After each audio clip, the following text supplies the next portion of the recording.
Bonjour à toi qui regardes cette vidéo, j'espère que tu vas bien de là où tu te portes, moi je vais bien. Alors encore quelques jours, on va dire une trentaine de jours pour être en 2024. J'espère que vous avez votre liste de début d'année avec tous les objectifs que vous vous étiez donnés. Moi en tout cas j'ai ma liste et vous savez que dans ma liste il était vraiment question de lire au minimum 2 ouvrages par mois et on va partager vraiment cette expérience en fin décembre pour voir un peu si les objectifs que je m'étais fixés en début d'année, j'ai réussi à les réaliser. Alors, mais avant ça, aujourd'hui, nous allons faire un retour sur lecture.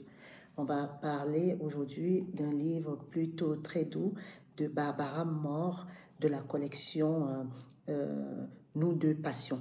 Alors, ce sont des personnes comme moi qui aiment l'amour, qui sont à fleur bleue. Vraiment, je vous recommande cette collection Passion. Il y a des histoires vraiment très douces. Moi, je suis tombée sur ce livre au hasard. C'est la fille d'un ami qui l'a oublié chez moi et je ne sais pas pourquoi j'ai voulu le lire. Donc, restez scotchés. Nous allons discuter de cet ouvrage. Rebonjour à toi qui regarde cette vidéo. Alors, vous êtes sur cette chaîne. C'est une chaîne de développement. Développement sur plusieurs points. Développement au niveau spirituel. Je partage ici avec vous des retours de lecture de la Bible, des enseignements bibliques où nous partageons ensemble et surtout nous ressortons ce que nous pouvons appliquer dans notre vie au quotidien. Deuxièmement, développement intellectuel à travers des ouvrages et dans chaque ouvrage, nous avons sorti un enseignement qui permet de nous nourrir dans notre vie quotidienne.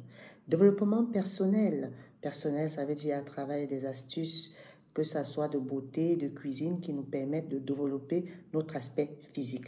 Alors que vous soyez un homme ou une femme, vous allez bien entendu vous retrouver sur cette chaîne.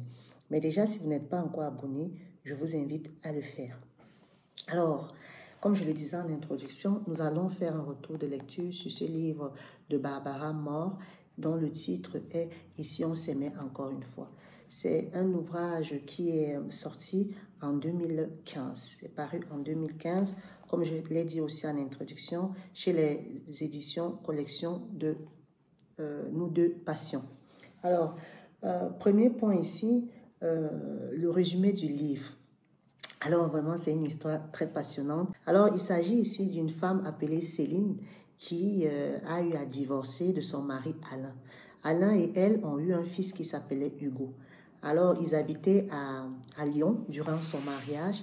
Donc, une fois qu'ils ont divorcé, Céline a décidé de rentrer en Camargue pour aller reprendre la ferme de taureaux que ses parents géraient. Donc, elle va aller s'installer là-bas avec son fils. Il faut savoir que de ce divorce, il y a un goût amer. Il y a un goût très amer. La pension n'est pas assez. Elle se retrouve seule avec son fils.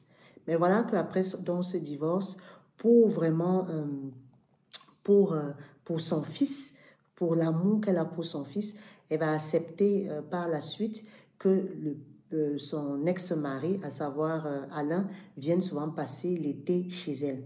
De son côté, Alain, lui, n'a pas chômé, il a connu beaucoup de filles, il a changé beaucoup de femmes, et la dernière en date, c'est notre Béatrice.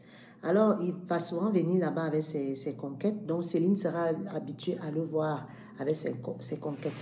Donc, de son côté, c'est un peu plat, hein. Elle a connu une seule personne, plus ou moins, qui est Marius, qui n'est autre que son voisin.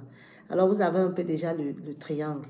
Donc, durant ces étés que Alain va venir passer chez eux, vous savez qu'un amour déçu est toujours fragile et il suffit souvent d'un peu pour que les cendres en fait qui ont été éteintes puissent rejaillir à travers parfois de grands baisers. C'est dans ce ordre d'idées que Céline en fait un soir lors d'une fête va donc retomber dans les bras de son ex-mari qui est Alain. Alain, justement, va donc mettre son ego de côté et va donc décider d'avouer à Céline que finalement, il a compris qu'après les 6 ans de séparation avec Céline, c'était la plus grosse erreur de sa vie et qu'il était décidé à refonder sa famille. Alors Céline, pardon, entre la flatterie et cette quête un peu de vengeance, ne va pas accepter comme ça parce qu'il faut dire qu'une femme trompée n'est jamais sûre. C'est comme ça donc que Céline va essayer de mettre en place une histoire congolaise pour rendre jaloux son ex-mari. Bref, je ne vais pas spolier. La fin de l'histoire, c'est qu'ils vont refonder leur famille. Je vous invite à lire ce livre si je vous ai donné envie, mais l'histoire, elle est vraiment très belle. Mais au-delà donc de l'histoire, qu'est-ce que nous pouvons en tirer du livre? Parce que n'oublions pas, ici pour nous, c'est de tirer un enseignement. Alors, je vais rapidement vous donner les personnages du livre. Donc, on aura Céline qui est en quelque sorte le personnage principal. Il y a Hugo qui est son fils, qui a 17 ans, et sa copine Myriam. Il y a Alain qui est son mari. Vous allez aussi avoir Marius qui est son voisin qui va vraiment passer le temps à la fatiguer. Vous avez Béatrice qui est la dernière compagne en date de Alain qui est l'ex-mari de Céline. Et vous avez Ferdinand qui sera le commis. Vient ensuite Claire qui va être une personne clé dans le livre, qui est une amie de très longue date et un témoin de mariage de Céline. Et enfin, notre fameux Marc, que je vous invite à découvrir, le pauvre qui va quand même payer les pots cassés dans ce livre. Bref, ça vraiment, c'est vraiment un très bon livre. En termes de décor ici, le livre vraiment se déroule vraiment en Camargue, plus particulièrement chez Céline. Donc, on va assister à des courses de taureaux, on va assister vraiment à la vie un peu paysanne en Camargue. Donc, c'est vraiment où se situe le décor du livre.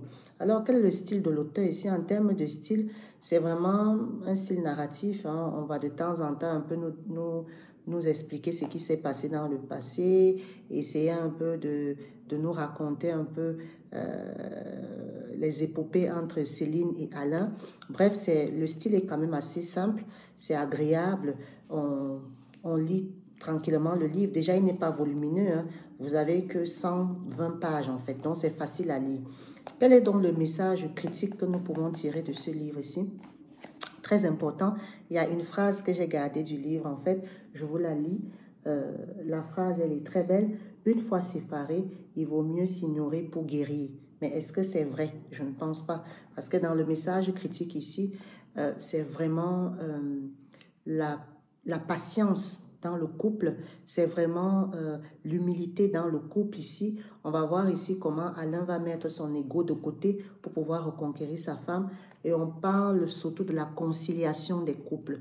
Il y a un très grand passage ici de la mère de Céline qui lui fait comprendre en fait qu'il faut parfois se mettre au-dessus de l'ego. C'est-à-dire, lorsque nous sommes en couple, il faut que c'est l'amour qui gagne toujours. Donc, vraiment, l'enseignement que je peux tirer de ce livre, c'est vraiment la patience, la conciliation, l'acceptation de l'autre et surtout la passion dans le couple. Donc, si je vous ai donné envie de lire, vous pouvez retrouver le livre sur Amazon ou dans une bibliothèque. Voilà ce que je voulais partager avec vous. Portez-vous bien et sachez que la vie reste amour. Au revoir.